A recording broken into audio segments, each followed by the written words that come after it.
Hoy, Diwata, may kasalanan ka sa akin. Ano namang kasalanan ko sa'yo di kita kilala?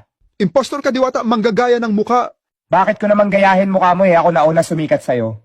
Yabang naman, ano ba narating mo, ba't ganyan ka sumagot? Malakas ang parisan ko at di ko yung pinagyayabang. Gusto mo ba ng pares? Pares ka diyan, ang yabang mo naman, gusto mo ng warrant of pares? Di ako natatakot kung arestuhin mo ako. Yung warrant mo gawa sa rekto. Ayaw mo maniwala, si Duterte nga hinuli ko mag-isa, ikaw pa na ordinaryong tao lang. Kaya pala galit na galit ang mga tao sa akin. Ako daw humuli kay Duterte, ikaw pala ang salarin. Ginaya mo kasi mukha ko eh. Yan tuloy, ikaw pa napabintangan, agrabyado ka pa.